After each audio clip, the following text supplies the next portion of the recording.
তাপসের বিরুদ্ধে মামলা করেছিলেন ইশরাক। ৩.৫ বছরে শেখ হাসিনার সময় ৩২ বার হয়েছে, এখন দ্রুত হয়েছে, এটা খুব ভুল তুলনা। শেখ হাসিনার সময় আইন আদালত কি হতো আমরা জানি। তাপসের বিরুদ্ধে যখন চ্যালেঞ্জ করছে আদালতে, সেই মামলার রায় হবে কিনা, ডেট হবে কিনা, এটা আমরা বুঝতে পারি। ওখানে সম্মুখ গতি হবে। শেখ হাসিনার সময় কোন মামলার গতি চলে না আর কোন মামলার গতি দ্রুত চলে, সেই সময়কার বিচারের সাথে এখনকার তুলনা করাটা ভুল। আর কম সময়ের মধ্যে প্রচুর ডেটের মানে আমাদের সামনে প্রচুর নজির আছে। এমনকি এই যে জনাব ইশরাককে নিয়ে তার শপথ না দেওয়ার জন্য যে রিট হয়েছে, পরপর রিট হচ্ছে এবং আগামীকাল রায় দেওয়া হবে বলেনি। সো এটা হতে পারে, এটা আদালতের ডিসক্রিপশন, তারা যদি মনে করে তারা এটা করবে। এবং হাসিনার সময়ে যেই মামলাটা শেখ হাসিনা পরিবারের একজনের বিরুদ্ধে করা হয়েছে, সেই সময়কার গতি তুলনা করা ঠিক না। আর আমি না টেকনিক্যালিটিসে ঢুকতে চাই না, অনেক আলোচনা চলে আসে। ডক্টর ইউনূসের মামলা সবগুলো কোনভাবে সরানো হয়েছে জানেন? দর্শকরা নিশ্চয়ই খেয়াল করেছেন এটা। আমরা এই আলাপগুলো করি না। মানে হঠাৎ করে তো বাংলাদেশের এই শেখ হাসিনা বিরোধী মুভমেন্ট জুলাই আগস্টে হয় নাই। দীর্ঘ সময় আমরা শেখ হাসিনার একটা সমালোচনা করতাম যে তিনি তার বিরুদ্ধে হওয়া দায়ের হওয়া মামলাগুলো সব এক্সিকিউটিভ অর্ডার দিয়ে তুলে নিয়েছেন। ডক্টর ইউনূসের প্রত্যেকটা মামলা একইভাবে তুলে নেওয়া হয়েছে। আমরা প্রশ্ন করি নাই, একদম একই কথা। আজকে আমি কথাটা আনলাম জাস্ট একটা এক্সাম্পল দেওয়ার জন্য, কোনটা করি কোনটা করি না কখন করব। নাম্বার 2 হচ্ছে নির্বাচন কমিশন আপিল করে নাই কেন? মানে খেয়াল করি আমরা প্রথম কথা হচ্ছে কাউকে আপিল করতে হবে, আপিল করা কি ফরজ? উত্তর হচ্ছে না। আপনি একটা লোয়ার জুডিশিয়ারি রায় পাবেন, আপনি মেনে নিলে আপিল করবেন না, তারপর করলে আপনি হাইকোর্টে করবেন, তাও যদি হয় না আপনি আপিল বিভাগে করবেন, নাও হয় না রিভিউ চাইবেন। It depends. If you are satisfied with the verdict, আপনি কেন আপিল করবেন আমি আসলে সেটাই বুঝলাম না। নির্বাচন কমিশন যদি দেখে থাকে এই মুহূর্তে এমন একজন মেয়র হতে যাচ্ছেন যিনি শেখ হাসিনার দোষর নন, যিনি এই লড়াইয়ে বাইরে ছিলেন, আদালতের রায় যেটা হচ্ছে উনি এটা মেনে নিতেই পারেন। কোনো একটা পক্ষ কেন আপিল করে নাই এটা প্রশ্নই হতে পারে না, লিগালি পারে না। উনি মেনে নিয়েছেন রায়, এবং এই মানার ফলে কি তাপস মেয়র হয়েছে? হয়নি তো, ইশরাক হচ্ছেন। শুরু থেকে একটা কথা বলার চেষ্টা করছি, এগুলো লিগ্যালিটিসের বিষয় না, একদম না। এই যে 2 রকম উদাহরণই আছে দেখেন। চিটাগংয়ের মেয়র দায়িত্ব পেয়েছেন, আবার বরিশালের পান নাই। সো আপনি বরিশাল দেখিয়ে বলতে পারেন উনি কেন পাবেন, আবার চিটাগং দেখিয়ে আমি বলতে পারি উনি কেন পাবেন না। এগুলো তো এই মন্ত্রণালয়ের অধীনেই হয়েছে না? তার মানেটা আমি আবারও বলার চেষ্টা করছি, এগুলো সামনে আনছেন আপনি, বিষয় এগুলো না। বিষয় আসলে একটা কনফ্লিক্ট।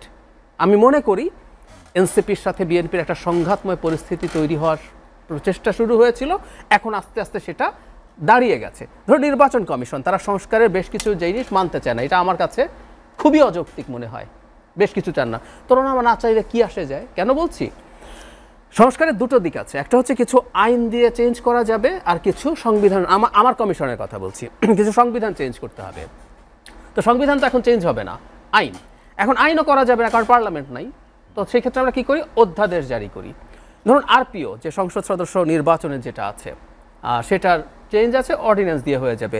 যেখানে যেখানে তারা মানেন না, সরকার অর্ডিন্যান্স দিলে নির্বাচন কমিশন মানতে হবে, তার কিছুই করার নাই এখানে। সুতরাং উনি যদি বলেও থাকেন যে আমি এটা মানি না, কিছু আসে যায় না।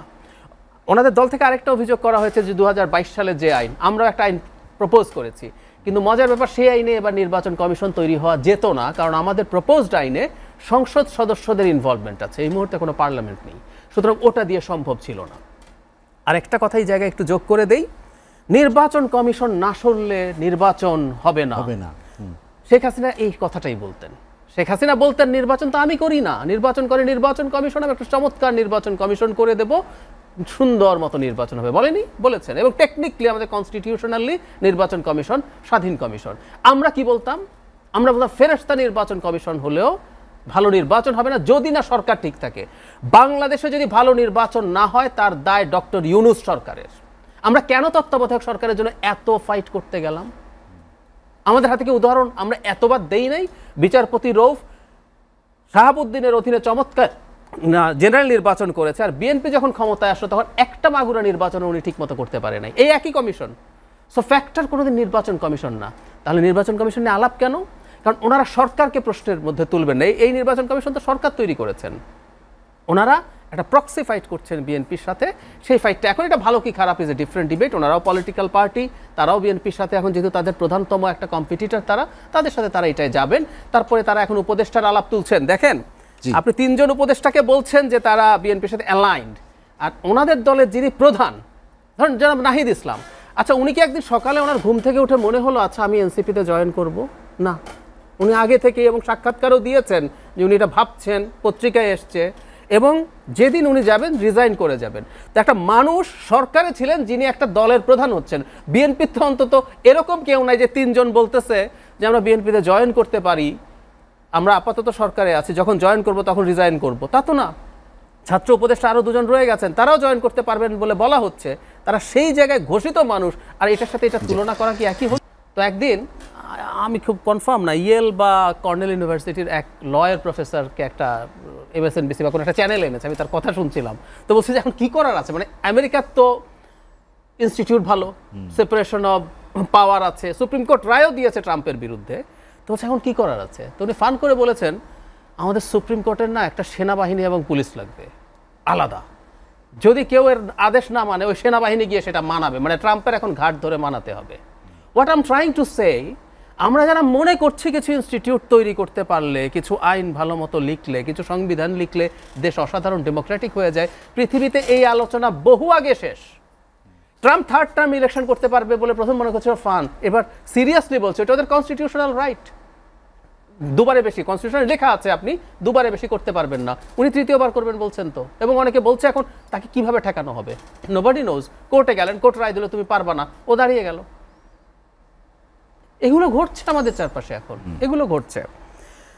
নির্বাচন নিয়ে জাহিদ ভাই একটি বিষয়, সেটি তুষার ভাই যেটি উল্লেখ করেছেন যে এই যে চাপ প্রয়োগ করার যে সংস্কৃতি, দাবি মানানোর যে প্রক্রিয়া, যেটি এনসিপিকে অনুসরণ করে ইশরাকও করছে, ইশরাক সমর্থকরা করছে, আপনি জানেন যে তারা রাজকে অবস্থান করবে। কালকে কথা বলছি না তো, Jahangirnagar university, Jagannath university teacher সহ সবাই আসলেন, উদ্ভট দাবি, আমি উদ্ভট শব্দটা জেনে শুনে বলছি, স্টুডেন্ট শুধু না, মানে যথেষ্ট ম্যাচিওর টিচাররা এসে বলছেন আমি যেহেতু হলে সিট পাই না তাই আমাকে হলে থাকার টাকা আমাকে দিতে হবে, এরকম দাবি ওনারা করছেন।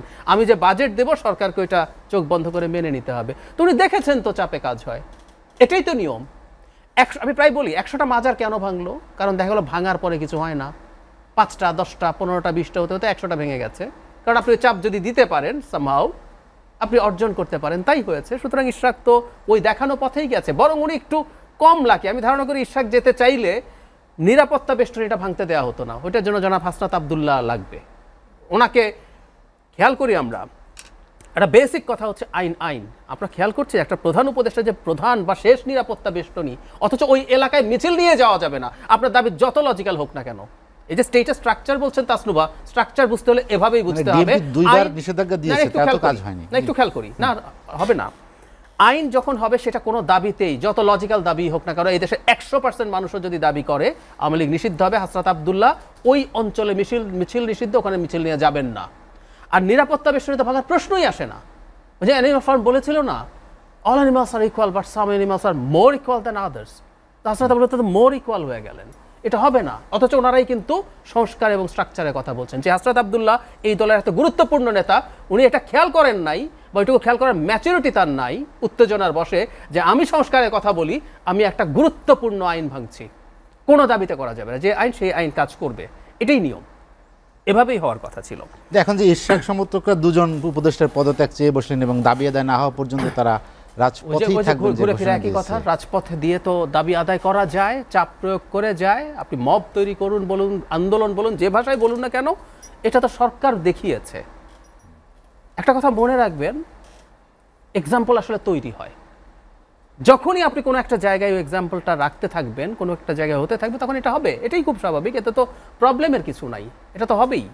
আমি আরেক 2-1টা জিনিস একটু অ্যাড্রেস করতে চাই নির্বাচন দেরি নিয়ে, এবং প্রত্যেকটা মানুষ এই যে সংস্কার বা শুধু নির্বাচন চায় নাই এটা নিয়ে। নির্বাচন দেরি নিয়ে এনসিপি যদি দেরি করতে চায়, সময় নিতে চায়, I am fine with that, এটা রাজনীতি। বিএনপি চিন্তা করছে আমি অনেক আগেই রেডি করে ফেলি, আমার লোকজন বিভিন্ন জায়গায় অনিয়ম দুর্নীতির সাথে জড়াচ্ছে, আমার বদনাম হচ্ছে, আমি করে ফেললে ভালো, ও ওরটা চাইবে। এনসিপি ডিসেম্বরে 1 বছর হবে, 3 মাস বাড়া মানে ও 25% বেশি সময় পাওয়া, ওইটা ভাবতেই পারে, প্রবলেম সেখানে না। প্রবলেম হচ্ছে এই জায়গায় তারা কারো খেলার পার্ট হিসেবে ইউজড হচ্ছে। গেমের একটা ভ্যালিড গ্রাউন্ড আছে, যে উপদেষ্টা এলজিআরডি উপদেষ্টার কথা বলছি, সেই উপদেষ্টাকে রেফার করেছেন একজন খুবই আলোচিত সোশ্যাল ইনফ্লুয়েন্সার, যিনি বলেছেন সেনাপ্রধানকে তিনি একটা কিছু ঝামেলায় ফেলবেন দুদিন আগে। তারপর জনাব আসিফ মাহমুদের ভিডিও এসছে প্রধান উপদেষ্টার সাথে, সেনাপ্রধানের কি সমস্যা, পরে সেটাকে রেফার করে বলা হয়েছে দিস ইজ দ্যাট স্টেপ। তাই যদি হয়ে থাকে আমাদের জায়গা থেকে, এবং সেই ইনফ্লুয়েন্সার এখন বলছেন এই সরকার 5 বছর থাকতে হবে, ক্লিয়ারলি উনি কোনো রাগ ঢাক করছেন না। তাই যদি হয়ে থাকে তাহলে কি আমরা যদি বলি এটা অ্যালাইন্ড, এবং ঘটনাটা কিন্তু এই মন্ত্রণালয়কে কেন্দ্র করেই ঘটছে, তাই না? ফাইনালি মানুষ আসলে কি চেয়েছিল? মানুষ আসলে কি চেয়েছিল, একটা সহজ পাল্টা কথা যদি বলি, ধরুন সব মানুষ সংস্কার চেয়েছে, সব মানুষ চেয়েছে বাংলাদেশে বাইক্যামেরাল পার্লামেন্ট হবে, আপার হাউসে এটা হবে, 2বারের বেশি প্রধানমন্ত্রী হবে না, সব যদি চেয়ে থাকে মানুষ, নির্বাচনে তো সেটার প্রতিফলন হওয়ার কথা। আমি তো ভিন্ন, মানে আমি আমার চাওয়ার জায়গাটা যদি বলি, অন্তত 2011 থেকে আমি প্রায় বলি যে অন্তত 14 বছরের অ্যাক্টিভিজমের হিস্ট্রি আছে। 2011 কেন, এর আগে থেকেই লিখি ব্লগে। 11 সালে শেখ হাসিনা যেদিন তত্ত্বাবধায়ক সরকার বাতিল করে 15 সংশোধনী করলেন, সেদিন বুঝে গেছি আসলে ওনার মাথায় কি আছে। Then I did start everything. So এই পুরো জার্নিটা আমি জানি, আরও কে কী করেছে এগুলো আমার দেখা আছে। আমরা যখন এগুলো করছি তখন অনেকেই অ্যাডাল্ট হওয়ার পরও শেখ মুজিবের গুণগান গাচ্ছেন এনসিপির লোকজন। 18 সালের নির্বাচনের রাতের ডাকাতির পরও করেছে, এগুলো আমরা জানি। তো সুতরাং আমাদের এগুলো দেখা আছে। মানুষ আসলে কি চেয়েছিল আমি পাল্টা এভাবে বলি, শহীদ মিনারে 3 তারিখ বলা হয়েছিল শেখ হাসিনার পতন এবং ফ্যাসিবাদী ব্যবস্থা বিলোপের জন্য এসব করতে হবে। আমি পাল্টা আমার ধারণা, এটা আমার পারসেপশন, আবারও বলছি এই জার্নি আমি অনেকের চেয়ে অনেক বেশি সময় ধরে দেখেছি। যদি 3 তারিখ বলা হতো শেখ হাসিনার পতন এবং আগামী 10 বছরের জন্য সেনা শাসন থাকবে বাংলাদেশে, আই বিলিভ মানুষ ঘরে ফিরে যেত না। তার মানে আসলে মানুষের প্রধান ইস্যু এবং একমাত্র ইস্যু, কারণ সবাই একত্র হলো কেন, একটা কমন পড়েছে, আসলে একটাই কমন পড়েছে। হ্যাঁ, এর মধ্যে অনেকে সংস্কার চেয়েছে এবং সংস্কার রাষ্ট্রের জন্য ভালো। যে মানুষের টিসিবি ট্রাকের পেছনে লাইনে দাঁড়ায় 250 টাকা বাঁচানোর জন্য 5 ঘন্টা, উনি সংস্কার টংস্কার বোঝে না। আসলে সংস্কার ওনার লাভ হবে কিন্তু বোঝেন না। সুতরাং শেখ হাসিনাকে সরানো এবং মানুষের ভোট দেওয়ার অধিকার। অ্যান্ড ফাইনালি শুধু যদি আপনি ঠিকঠাক মতো ভোট দিতে পারেন, আমি তাসনিফার সাথে এই আলোচনা করতে প্রস্তুত আছি, বা এনসিপির যারা আছেন তাদের সাথে করতে প্রস্তুত আছি, এটি নিয়ে যথেষ্ট এম্পেরিক্যাল এভিডেন্স আছে। অ্যাকসেপ্টেবল পার্টিসিপেটরি ইলেকশন যদি আপনি একটার পর একটা করতে পারেন, রাষ্ট্রের সংস্কার হয়ে যায়।